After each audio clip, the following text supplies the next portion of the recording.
Alright guys, welcome back to our YouTube channel E Sabak. So आज का हमारा lecture number 28 होने वाला है और हम जो चैप्टर नंबर सेकंड है अंडरस्टैंडिंग सिक्योरलिज्म, हम उसको पढ़ रहे हैं। सो हमने अपने प्रीवियस लेक्चर के अंदर जो चीज़ पढ़ी थी सिक्योरलिज्म, हमने उसके बारे में डिटेल्ड में पढ़ा था कि सिक्योरलिज्म एक्चुअली क्या होता है। जो हमारा ये पैराग्राफ है, यहाँ से हमने सिक्योरलिज्म को समझने की कोशिश की थी। सो आई होप कि आपको थोड़ा बहुत जो बेसिक कंसेप्ट है स्किलिज्म का वो आपके दिमाग में बैठ गया होगा। अब हम मज़ीद स्किलिज्म के बारे में कुछ और जानते हैं। जैसा कि हमने जो चैप्टर हमारा फर्स्ट चैप्टर था उसमें हमने पढ़ा था कि जो हमारी कॉन्स्टिट्यूशन है, जो इंडियन कॉन्स्टिट्यूशन है, हमने उसको पढ़ा था, उसकी इंपॉर्टेंस को पढ़ा था और हमने ये भी पढ़ा था कि वहाँ पर कुछ फंडामेंटल राइट्स दिए गए हैं। जो फंडामेंटल राइट्स एक जो सिटीज़न है उसको स्टेट की पावर से और टायरनी से, यानी स्टेट के जुल्म से और उसकी जो पावर है, उसकी अथॉरिटी है, उससे बचाता है। और टायरनी ऑफ मेजॉरिटी, यानी जो स्टेट के अंदर, जो मुल्क के अंदर जो मेजॉरिटी में लोग होते हैं, उनसे लोगों को, दूसरे जो माइनॉरिटी के लोग होते हैं उनको बचाता है फंडामेंटल राइट। फॉर एग्जांपल अगर हम बात करें जो फंडामेंटल राइट हैं, यहाँ पर डिफरेंट जो 6 टाइप ऑफ फंडामेंटल राइट दिए गए हैं। वहाँ पर बात की गई है कि हर एक बंदा जो है, हर एक पर्सन है जो है, उसके कुछ हकूक़ हैं और जो उसके बुनियादी हकूक़ हैं और जो किसी हाल में भी स्टेट उनसे छीन नहीं सकती है और कोई भी पर्सन उनसे उनके हकूक़ छीन नहीं सकता है। अगर कोई भी स्टेट या कोई भी अथॉरिटी उस बंदे के जो बुनियादी हकूक़ हैं वो छीनने की कोशिश करेगी तो वो बंदा सीधा कोर्ट में जाकर, हाई कोर्ट या सुप्रीम कोर्ट में जाकर अपने उन जो फंडामेंटल राइट जो होंगे, जो छीने हुए होंगे, उनको वो इम्प्लीमेंट करा सकता है और उस शख्स के ख़िलाफ़ जिसने उनके राइट छीने होंगे उसके ख़िलाफ़ वो केस कर सकता है, उनको स्यू कर सकता है। ये चीज़ हमने पढ़ी थी। अब इंडियन कॉन्स्टिट्यूशन जो है ये हर एक पर्सन को एक राइट देती है। जो राइट हमने पढ़ा भी था, यानी रिलीजन का राइट, यानी राइट टू रिलीजियस जो फ्रीडम है वो इंडियन कॉन्स्टिट्यूशन में दी गई है। और हर एक पर्सन जो है उसको फ्रीडम है कि वो अपने रिलीजन के हिसाब से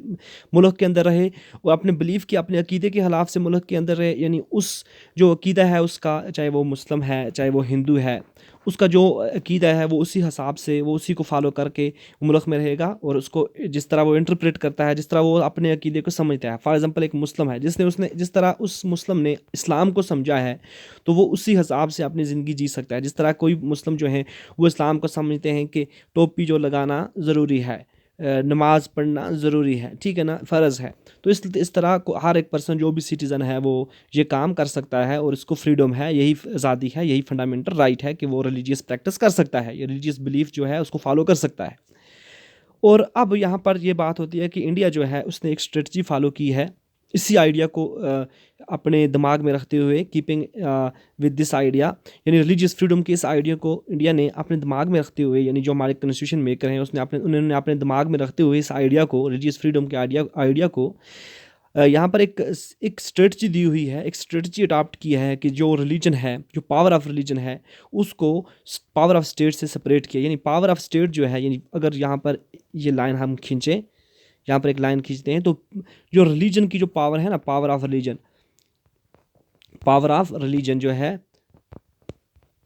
जो है उसको पावर ऑफ स्टेट से, यानी पावर ऑफ स्टेट में शॉर्टकट में लिखता हूँ, स्टेट से बिल्कुल अलग रखा है। ये जो एक बाउंड्री वाल है, ठीक है, ये एक बाउंड्री वाल है। रिलीजन की पावर इस तरफ रहेगी और स्टेट की पावर इस तरफ रहेगी और दोनों जो हैं वो आपस में एक दूसरे के साथ मिक्स नहीं हो पाएंगी। और जो रिलीजियस जो लोग होंगे, जो रिलीजियस जो पावर होगी वो स्टेट के पावर के ऊपर हैवी नहीं हो सकती। और कोई भी स्टेट का जो अथॉरिटी होगी वो रिलीजन का नाम लेकर किसी भी दूसरे ग्रुप को, किसी भी दूसरे माइनॉरिटी को डोमिनेट नहीं कर सकती। अब इसी जो जो स्ट्रेटजी है separating of power of religion and the power of state is called secularism, और इसी को हम स्क्यूलिज्म कहते हैं। यानी separation of religion from the state, यानी स्टेट से, रियासत से रिलीजन को सेपरेट करने को ही हम कहते हैं क्या, सिक्योरलिज्म। ओके, सिक्योरलिज्म। अब यहाँ पर हम जो बात पढ़ने वाले हैं कि why it is important to separate the religion from the state, तो ज़रूर है कि आप लोगों के दिमाग में एक क्वेश्चन आया होगा कि ये क्यों इम्पॉर्टेंट है, जो रिलीजन है, जो हमारा मज़हब है, उसको स्टेट से अलग करना, यानी स्टेट की पावर से अलग करना क्यों ज़रूरी है। तो अब जब आप ये पढ़ोगे तो आपके दिमाग में बहुत सारी चीज़ें बैठ जाएंगी और आपको बहुत अच्छे अच्छे पॉइंट आपके दिमाग में आएंगे कि हाँ क्यों ज़रूरी था, क्यों हमारे जो हमारे फोर फादर हैं जिन्होंने कॉन्स्टिट्यूशन जो मेकर हैं जिन्होंने कॉन्स्टिट्यूशन बनाई है, उनको उनको ये बात क्यों समझ में आ गई थी उस वक्त कि जो स्टेट है उसको रिलीजन से दूर रखना है, रिलीजन से अलग रखना है। रिलीजन एक अलग तरफ से कोई भी पर्सन, हर एक पर्सन को आज़ादी है वो अपनी ज़िंदगी अपने रिलीजन के हिसाब से रहे, जिए। लेकिन स्टेट जो है, जो हमारे अदारे हैं, जो हमारे मुल्क है, जो रियासत है हमारी, वो रिलीजन वहाँ पर रिलीजन नहीं होगा, वो एक इररिलीजियस होगा। और यहाँ पर जो स्टेट होगी वो मज़हब के नाम पर डोमिनेट नहीं कर सकती। ये कॉन्स्टिट्यूशन इस चीज़ को बाहर करती है, रोकती है। जैसा कि हमने पहले जो डिस्कस किया कि जो स्किलिज्म जो है ये एक इसका जो मोस्ट एस्पेक्ट, जो इम्पॉर्टेंट एस्पेक्ट है वो यही है कि जो रिलीजन है वो स्टेट से अलग होगा। यानी the most important aspect of secularism is separation of religion from the state, यानी स्टेट्स पावर से रिलीजन को अलग करना है। Okay, this is this is important for a country to function democratical. ये बहुत इंपॉर्टेंट है कंट्री के लिए कि वो डेमोक्रेटिकली फंक्शन कर सके। अब यहाँ पर हम देखते हैं कि एक जो कंट्री होती है, दुनिया की जितनी भी कंट्री हैं वहाँ पर एक ग्रुप से, यानी एक रिलीजन से ज़्यादा के रिलीजन के लोग रहते हैं। फॉर एग्ज़ाम्पल एक कंट्री है, उसके अंदर मुख्तलिफ रिलीजन के लोग रहते हैं। अब ये पॉसिबल है कि अगर कोई एक रिलीजन जो होगा, अगर वो पावर में आ जाता है, अगर वो मेजॉरिटी में है, ठीक है ना, और साथ में उसको जो स्टेट पावर है उसको वो भी एक्सेस हो जाती है। यानी एक मेजॉरिटी, फॉर एग्जांपल अगर कोई मुल्क है, ठीक है, ये कोई कंट्री है, इसके अंदर जो मुस्लिम होंगे, फॉर एग्जांपल, ठीक है ना, मुस्लिम होंगे, वो मेजॉरिटी में होंगे अगर, तो और मेजॉरिटी में होंगे और साथ साथ में जो स्टेट की जो रियासत का जो देखभाल है वो भी इनके हाथ में आ जाए और वो अपने रीजन के हिसाब से स्टेट को चलाने लगे, यानी स्टेट की पावर जो है वो रिलीजियस लोगों के हाथ में आ जाए, तो यहाँ पर मुमकिन है कि वो जो लोग होंगे वो डिस्क्रिमिनेशन करेंगे दूसरे लोगों के साथ, और जो कंट्री की जो फाइनेंशियल जो रिसोर्स है अगर वो भी उनके हाथ में आ जाएं तो वो डिस्क्रिमिनेशन करेंगे दूसरे ग्रुप के साथ, और दूसरे ग्रुप को वो प्रोसिक्यूट करेंगे, उनको सताएंगे, उनके ऊपर जुल्म करेंगे, और जो वहाँ पर डिस्क्रिमिनेशन होगी और उनको यहाँ पर तंग करेंगे, और इवन के उनको किल भी कर सकते हैं रिलीजियस माइनॉरिटी को। यानी जो वहाँ पर जो रिलीजियस माइनॉरिटी के लोग होंगे उनको वो, ये जो बड़ा जो ग्रुप होगा ये इनको सता सकता है, इनको तंग कर सकता है, इनके साथ डिस्क्रिमिनेशन कर सकता है, इनको इवन के किल भी कर सकता है। जो हमने अपनी हिस्ट्री के अंदर बहुत सारी इसकी मिसालें देखी हैं कि जब एक ग्रुप, जो रिलीजियस ग्रुप था, वो किसी भी जगह पावर में आया और मुल्क को उन्होंने अपने हिसाब से चलाना शुरू किया, तो दूसरे जो मिनार्टी की जो रिलीजियस के लोग थे उनको उन्होंने सताया, उनको वहाँ पर डिस्क्रिमिनेशन की, उनको किल किया, ये हमने देखा। अब यहाँ पर यह है कि मेजॉरिटी जो है, the majority could quite easily prevent minorities. हाँ, यहाँ पर एक बात और हो सकती है कि जो मेजॉरिटी है वो उनको रिलीजियस प्रैक्टिस से भी, यानी माइनॉरिटी को रिलीजियस प्रैक्टिस से भी रोक सकती है। कोई भी डोमिनेशन जो है, any form of domination based on religious is in violation of the right. कोई भी जो डोमिनेशन है रिलीजियस के बेस पर, वो राइट, एक डेमोक्रेटिक सोसाइटी के अंदर जो राइट ग्रांट किए गए हैं सिटीज़न को, वो उनकी वायलेशन है, ठीक है ना। डेमोक्रेटिक सोसाइटी के अंदर जो सिटीज़न को राइट ग्रांट किए गए हैं रिलीजन को लेकर, यानी एक बंदा जो है उसके राइट टू रिलीजन है उसका, तो वो जो राइट हैं इनकी डिस्क्रिमिनेशन, इनकी यहाँ पर वायलेशन हो सकती है, इनकी यहाँ पर खिलाफ वर्जी हो सकती है, ऐसे। ओके, तो therefore the tyranny of the majority and violation of fundamental right, क्योंकि जो मेजॉरिटी की जो टायरनी होगी, यहाँ पर जुल्म होगा, और जो फंडामेंटल राइट के वायलेशन होगी उनके द्वारा, वो एक ये एक बहुत बड़ा रीज़न है, ये एक बहुत बड़ा रीज़न है कि जो स्टेट की पावर है उसको रिलीजन से दूर रखा गया है डेमोक्रेटिक सोसाइटी के अंदर, ठीक है। डेमोक्रेटिक सोसाइटी के अंदर स्टेट अलग रहेगी और रिलीजन अलग रहेगा। यहाँ पर हमें एक रीज़न मिल गया कि क्यों अलग रहेगा। पहला रीज़न जो यही है कि अगर जो रिलीजन के हाथ में स्टेट आ जाए, इस रिलीजन के हाथ में, रिलीजियस लोगों के हाथ में स्टेट आ जाए, तो मोस्ट प्रोबेबली कि वहाँ पर डिस्क्रिमिनेशन होगी, वहाँ पर जो कोहेजन होगा, वहाँ पर टायरनी होगी, वहाँ पर माइनॉरिटीज़ किलिंग होगी, वहाँ पर माइनॉरिटी को प्रिवेंट किया जाएगा और रिलीजियस प्रैक्टिस करने से। तो ये बहुत ही इंपॉर्टेंट रीज़न है। नेक्स्ट जो इम्पॉर्टेंट रीज़न है इसका, वो ये है कि जो डेमोक्रेटिक सोसाइटी है उसके अंदर हमें ये इम्पॉर्टेंट है कि वहाँ पर हमें वहाँ पर हमें ऐसी फ्रीडम भी होनी चाहिए, एक इंडिविजुअल को ऐसी फ्रीडम भी होनी चाहिए कि वो किसी भी रिलीजन को छोड़ सके, किसी भी रिलीजन को अपना सके, वो किसी भी रिलीजन को अपने हिसाब से जो रिलीजियस टीचिंग है उसको इंटरप्रेट कर सके, ठीक है ना, उसको अपने हिसाब से वो ले सके। फॉर एग्जांपल हम इसको बैटर पॉइंट से समझते हैं, हम इसको जो एक एग्जांपल है उसके पॉइंट ऑफ व्यू से समझते हैं कि जिस तरह हिंदुइज़्म के अंदर एक प्रैक्टिस है अनटचेबिलिटी, यानी जो छूत छात की जो प्रैक्टिस है, यानी जो लोअर कास्ट के लोग हैं उनको अपर कास्ट के लोग छू नहीं सकते, अगर छुएंगे तो अपर कास्ट के लोग गंदे हो जाएंगे। ये उनके अंदर एक प्रैक्टिस थी जो काफ़ी हद तक अब एग्जिस्ट नहीं करती, लेकिन अभी भी जो बैकवर्ड जो इलाके हैं वहाँ पर ये चीज़ देखने को मिलती है। तो ये जो प्रैक्टिस ऑफ अनटचेबिलिटी है, अगर हम इसकी बात करें तो अगर हिंदुइज़्म के अंदर ये जो चीज़ है इसको आप माइट भी आप इसको डिसलाइक करोगे इस प्रैक्टिस को, ठीक है ना, आप इस प्रैक्टिस को नापसंद करोगे। अब यहाँ पर ज़रूरी है कि आप इस प्रैक्टिस को यानी अनटचेबिलिटी को रिफॉर्म करने की कोशिश करोगे, यानी आप चाहोगे कि अनटचेबिलिटी ख़त्म होनी चाहिए, अनटचेबिलिटी का खात्मा चाहते हो आप अनटचेबिलिटी को ख़त्म करने की एक फ़ाइट छेड़ोगे आप। तो अगर यहाँ पर हम ये एक मिसाल ली तो अब देखते हैं कि अगर जो स्टेट है, ठीक है ना, अगर जो स्टेट है उसकी जो पावर है वो हिंदूज़ के हाथ में हो, यानी हिंदूज़ के हाथ में हो, और वो हिंदू जो हों वो अनटचेबिलिटी को सपोर्ट कर रहे हों, तो आप बताओ कि क्या ये पॉसिबल है कि आप इस अनटचेबिलिटी को ख़त्म कर सको? क्या ये पॉसिबल है कि आप अनटचेबिलिटी को ख़त्म कर सको? या फिर अगर हम बात करें जिस तरह अगर कोई मज़हब है, जिस तरह फॉर एग्ज़ाम्पल इस्लाम है, अब हम इस्लाम की एग्जांपल लेते हैं, इस्लाम है, इस्लाम में रिलीजन को छोड़ना अगर यहाँ पर फॉर एग्जांपल गलत माना जाता है, मतलब एक बंदा जो है वो रिलीजन को छोड़कर दूसरे रिलीजन में नहीं जा सकता, ठीक है ना, ये माना जाता हो अगर इस्लाम में, तो अब यहाँ पर एक बंदा है, एक इंडिविजुअल है, वो इस्लाम को छोड़कर यानी एग्जिट करके दूसरा रिलीजन एम्बेरस करना चाहता हो, फॉर एग्जांपल हिंदुइज़्म एम्बेरस करना चाहता हो। अब ऊपर से ये हो कि यहाँ पर जो स्टेट है उसकी पावर मुस्लिम्स के हाथ में हो और जो इस्लाम है उसके हिसाब से वो स्टेट चल रही हो, उसकी जो पावर हो वो सब इस्लाम के हाथ में हो, तो यहाँ पर क्या पॉसिबल है कि जो बंदा जो इंडिविजुअल दूसरा रिलीजन एम्बेरस करना चाहता हो, तो क्या वो उसके लिए पॉसिबल है कि वो ऐसा कर सकता है? क्योंकि जो पावर है जो स्टेट की पावर है वो तो इस्लामिज़म के हाथ में है, इस्लामिस्ट के हाथ में है। तो इसलिए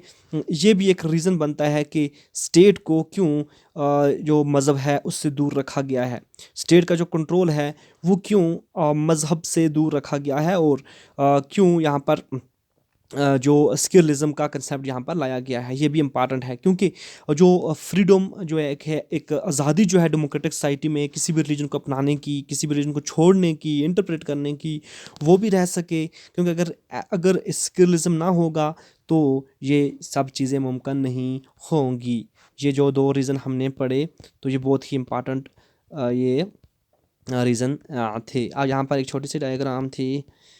जिस तरह ये भी एक स्किलिज्म है कि यहाँ पर जो डिफरेंट टाइप के जो लोग हैं, एक टॉलरेंस है, रिलीजियस टॉलरेंस इसको हम कह सकते हैं, कि जो डिफरेंट मज़हब के लोग हैं, जिस तरह यहाँ पर एक सिख है, एक मुस्लिम है, एक हिंदू है, और ये फुटबॉल खेल रहे हैं, यहाँ पर कोई भी गेम है शायद, आई थिंक फुटबॉल है, और पीछे देख सकते हो आप यहाँ पर मस्जिद भी है, ठीक है ना, ये मस्जिद है, सॉरी 1 मिनट, ये मस्जिद है, ये मंदिर है, इस तरह ये चर्च है, और ये गुरुद्वारा है आई थिंक, हाँ। तो ये सब चीज़ें हमें टॉलरेंस, रिलीजियस टॉलरेंस की बारे में बताती हैं, और ये सब चीज़ें तभी हो सकती हैं जब सिक्योरलिज्म यहाँ पर होगा, क्योंकि सिक्योरलिज्म जो है, जो मज़हब को स्टेट्स की पावर से दूर रखा गया है, तो वहाँ पर ही ये टॉलरेंस देखने को मिल सकती है। जहाँ पर सब रिलीजन बराबर होंगे, इक्वल होंगे, तो वहाँ पर ही रिलीजियस टॉलरेंस देखने को मिल सकती है। तो हम कह सकते हैं अब आपके दिमाग में बहुत ही जो बेसिक कंसेप्ट था रिलीजन का, सिक्योरलिज्म का, वो आपके दिमाग में बैठ गया होगा। अब यहाँ पर एक क्वेश्चन हमसे पूछता है, discuss 1 minute, discuss in the class, can there be different view within the same religion? क्या एक रिलीजन जो है उसके अंदर डिफरेंट व्यू हो सकते हैं? आप अपनी क्लास में डिस्कस करो। तो हाँ, जो एक रिलीजन है उसके अंदर भी डिफरेंट व्यू हो सकते हैं। यानी फॉर एग्जांपल अगर हम मुस्लिम्स की बात करें तो यहाँ पर भी जो इस्लाम जो है उसके अंदर भी डिफरेंट टाइप के जो सेक्ट बने हुए हैं और हर एक की जो व्यूज़ हैं वो डिफरेंट डिफरेंट हैं। जिस तरह यहाँ पर जो सुन्नी हैं, शिया हैं, बरेलवी हैं, देवबंदी हैं, इस तरह बहुत सारे जो सेक्ट बने हुए हैं वो सब जो हैं वो डिफरेंट डिफरेंट व्यूज़ रखते हैं। इस तरह हिंदुज़म के अंदर भी बहुत सारे जो सेक्ट बने हैं, सिखिज़म के अंदर, इस तरह बहुत सारे जो जितने भी रिलीजन हैं, क्रिश्चियनिटी है उसके अंदर भी ऑर्थोडॉक्स, अच्छा प्रोलिटरेट वगैरह जो हैं ये सब प्रोटेस्टेंट सॉरी, तो ये सब ये क्या है डिफरेंट डिफरेंट व्यू रखते हैं। अब जो हमारा नेक्स्ट टॉपिक है व्हाट इज़ इंडियन स्क्यूलिज्म। अब हम जो इंडियन स्क्यूलिज्म है, जिस हिसाब से इंडिया स्क्यूलिज्म को समझता है, इंडियन कॉन्स्टिट्यूशन जो है वो स्क्यूलिज्म को समझती है, हम उसको स्टडी करने जा रहे हैं। इंडियन कॉन्स्टिट्यूशन जो है वो ये इस चीज़ का मैंडेट हमें देती है, यानी इस चीज़ का ये चीज़ हमें बताती है कि जो इंडियन स्टेट जो है यानी इंडिया जो है वो एक सेक्युलर कंट्री है, और हमारी जो कॉन्स्टिट्यूशन है उसके अकॉर्डिंग सिर्फ सेक्युलर स्टेट ही जो नीचे दिए गए जो ऑब्जेक्टिव्स हैं उनको हासिल कर सकती है, उनको इंश्योर करा सकती है। सिर्फ सेक्युलर स्टेट ही ऐसा काम कर सकती है। पहला जो ऑब्जेक्टिव वो है कि हर एक रिलीजियस कम्युनिटी जो है वो किसी दूसरे जो रिलीजियस कम्युनिटी है उसको डोमिनेट नहीं कर सकती, यानी कोई भी रिलीजियस कम्युनिटी दूसरी रिलीजियस कम्युनिटी को डोमिनेट नहीं कर सकती। यानी हिंदू जो है वो मुस्लिम को कभी भी इंडिया के अंदर डोमिनेट नहीं कर सकता, दबा नहीं सकता। दूसरी जो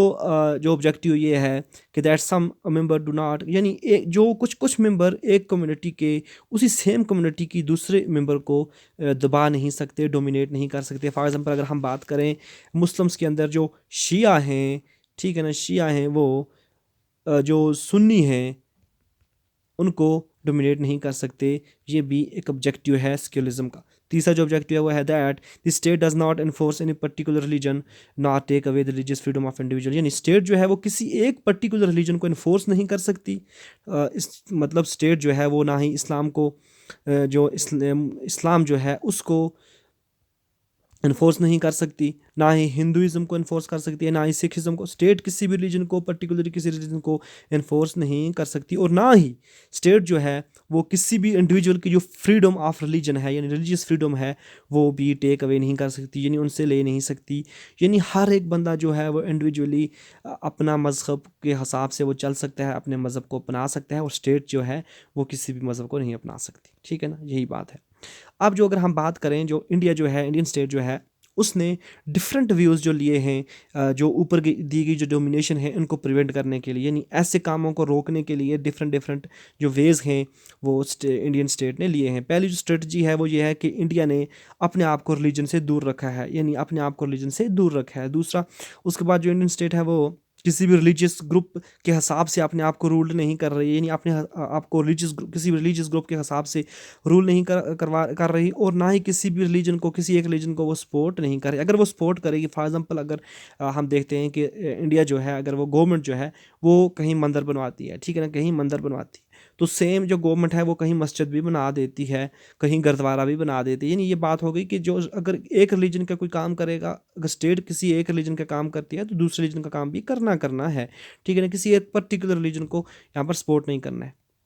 अब जो हमारे गवर्नमेंट जो यहाँ पर अदारे हैं, जिस तरह हमारा कोर्ट है, हमारे जो पुलिस स्टेशन हैं, स्कूल्स हैं, ऑफिसेज हैं जो गवर्नमेंट के, वहाँ पर किसी भी रिलीजन को प्रमोट नहीं किया जा सकता, किसी भी रिलीजन को वहाँ पर प्रैक्टिस नहीं किया जा सकता। और किसी भी, हाँ, जो प्राइवेट इंस्टीट्यूशन है वहाँ पर किया जा सकता है, जिस तरह प्राइवेट स्कूल्स होते हैं वहाँ पर किसी भी रिलीजन को पढ़ाया जा सकता है, जिस तरह मदारस होते हैं, इस तरह हिंदूज जो होते हैं उनके जो मदारस होते हैं। तो ये यहाँ पर किसी एक रिलीजन को प्रमोट किया जा सकता है, लेकिन जो स्टेट के अदारे होंगे वहाँ पर किसी भी रिलीजन को नहीं किया जा सकता। ये जो स्टोरी बोर्ड है यहाँ से आपको समझ आएगा कि गवर्नमेंट स्कूल जो हैं वहाँ पर क्यों और रिलीजियस जो फेस्टिवल होते हैं वो मनाना, यानी रिलीजियस प्रैक्टिस को यहाँ पर प्रैक्टिस करना क्यों अलाउड नहीं है। तो यहाँ पर जो सीमापुर है, यहाँ पर जो स्टूडेंट हैं वो एक रिलीजियस फेस्टिवल मनाना चाहते हैं, और उनका जो सर है वो उनसे कहता है कि सर से वो कहते हैं कि नेक्स्ट मंथ के अंदर हमें एक रिलीजियस फेस्टिवल आ रही है और हम इसको स्कूल के अंदर मनाना चाहते हैं। अब जो सर है वो उनसे कहता है कि ऐसा तो पॉसिबल नहीं है, क्योंकि कोई भी जो प्राइवेट स्कूल है, ये गवर्नमेंट स्कूल है, वहाँ पर किसी भी एक रिलीजन की फेस्टिवल को यहाँ पर पर्टिकुलर किसी रिलीजन के फेस्टिवल को यहाँ पर प्रमोट नहीं किया जाएगा, किसी रिलीजन को यहाँ पर प्रमोट नहीं किया जा सकता। और ऐसा काम अगर करना है तो प्राइवेट स्कूल में हो सकता है। तो ये काम आप घर में भी कर सकते हो, क्योंकि उस दिन पब्लिक हॉलीडे होती है, और जाकर आप घर में ऐसा काम करो, स्कूल के अंदर ऐसा काम नहीं करना है। अब यहाँ पर जो बच्चा है वो कहता है कि हम ये काम आउटसाइड ऑफ स्कूल करेंगे, और इस तरह उसकी जो बहन है या वो जो लेडी जो है गर्ल स्टूडेंट है वो उनसे कहती है कि ठीक है, हम प्लानिंग करेंगे, जो हमारी लोकेलिटी है हम उसी में सेलिब्रेट करेंगे हमारी जो फेस्टिवल है, ठीक है ना। या हम स्टोरी बोर्ड से ये चीज़ यहाँ पर लिखी गई है कि स्टोरी बोर्ड से हमें समझ आया कि जो प्राइवेट स्कूल हैं वहाँ पर रिलीजियस तो जो फ्रीडम है, जो रिलीजियस प्रैक्टिस की जा सकती है, लेकिन गवर्नमेंट स्कूल जो होंगे वहाँ पर हर एक जो रिलीजन है उसको इक्वली ट्रीट किया जाएगा, यानी ट्रीटिंग आर रिलीजियस इक्वली। और गवर्नमेंट स्कूल जो हैं वो किसी भी एक रिलीजन को प्रमोट नहीं कर सकते, ना ही वो अपनी मॉर्निंग प्रेयर में, और ना ही वहाँ पर कोई सेलिब्रेशन करके, ठीक है ना। तो यहाँ पर गवर्नमेंट जो स्कूल होंगे वो किसी भी रिलीजन को प्रमोट नहीं कर सकते। यहाँ पर एक क्वेश्चन है, in the board story board discuss the answer given by the teacher, यानी जो टीचर ने जो आंसर दिया था उसको डिस्कस कीजिए, क्या दिया था आंसर, वो हमने ऊपर डिस्कस किया कि टीचर ने क्या दिया था आंसर, वो इसमें भी हमने डिस्कस कर दिया, ठीक है ना। यहाँ पर भी हमने डिस्कस किया, यही चीज़ टीचर ने बोली थी कि गवर्नमेंट स्कूल जो है वहाँ पर कोई भी रिलीजियस टीचिंग नहीं दी जा सकती। यहाँ पर अब हम थोड़ा सा और पढ़ेंगे, उसके बाद हम अपने लेक्चर को स्टॉप करेंगे, क्योंकि हमारा लेक्चर बहुत बड़ा हो गया। The second way in which Indian secularism work to prevent the about domination is through strategy of non interference, यानी जो सेकंड वे है जिसके हिसाब से जिस जिस स्ट्रेटजी के हिसाब से इंडिया जो है वो अपने आप को अपने अंदर स्किलिज्म को के हिसाब से वर्क कर रहा है, तो वो ये है कि इंडिया जो है, इंडियन जो स्टेट है वो किसी भी रिलीजियस किसी भी रिलीजन के अंदर इंटरफेरेंस नहीं कर रही है, नॉन इंटरफेरेंस, यानी किसी भी रिलीजन के अंदर इंटरफेरेंस नहीं कर रही है। फॉर एग्जांपल अगर मुस्लिम्स अपने हिसाब से अपनी ज़िंदगी जी रहे हैं तो उनको अपनी ही ज़िंदगी जीने देनी है, उनके उनके रिलीजन के अंदर स्टेट इंटरफेयर करके स्टेट इंटरप्रेट उनके रिलीजन को नहीं करेगी, वो अपने हिसाब से खुद ही अपनी ज़िंदगी जी रहे हैं। बस ये होना चाहिए कि वो उनकी जो इंटरप्रिटेशन है वो किसी दूसरी जो रिलीजन है उसको हर्ट ना करें, किसी दूसरी रिलीजियस जो सेंटीमेंट हैं उनको हर्ट ना करें, और किसी दूसरे जो इंडिविजुअल हैं उनको यहाँ पर उनको हर्ट ना कर रहे हैं। तो इसका मतलब ये हुआ कि जो दूसरे जो रिलीजियस के लोग हैं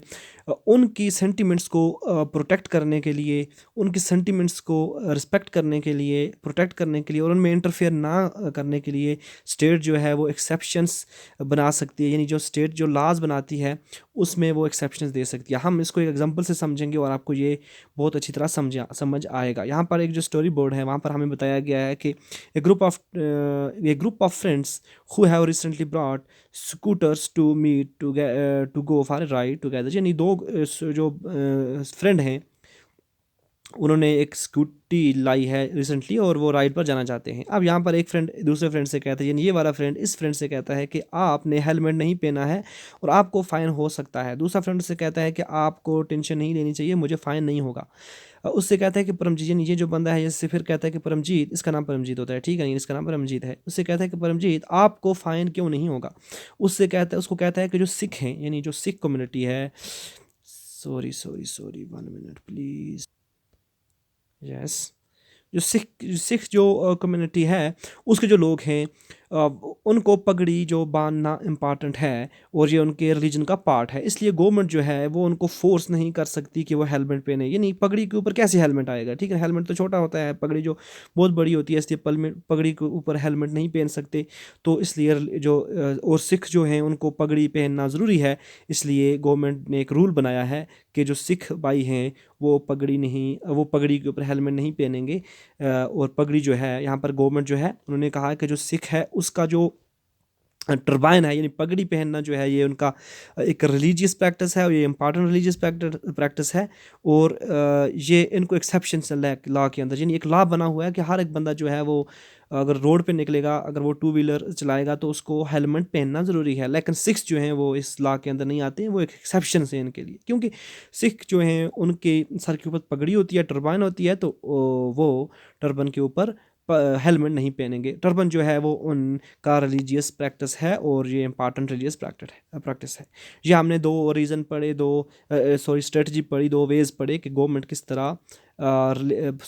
स्किलिज्म को अडॉप्ट कर रही है, स्किलिज्म को प्रिवेंट कर रही है, प्रमोट कर रही है, और रिलीजन जो है उससे अपने आप को दूर रख रही है। ठीक है ना। अब जो हम अपने नेक्स्ट लेक्चर के अंदर इसका जो थर्ड जो वे है गवर्नमेंट का, जो स्ट्रेटजी है गवर्नमेंट की, हम उसको पढ़ेंगे और हम उसमें स्किलिज्म के बारे में कुछ और जानने की कोशिश करेंगे। तो आज के लिए इतना ही, हम मिलते हैं अपने नेक्स्ट लेक्चर के अंदर।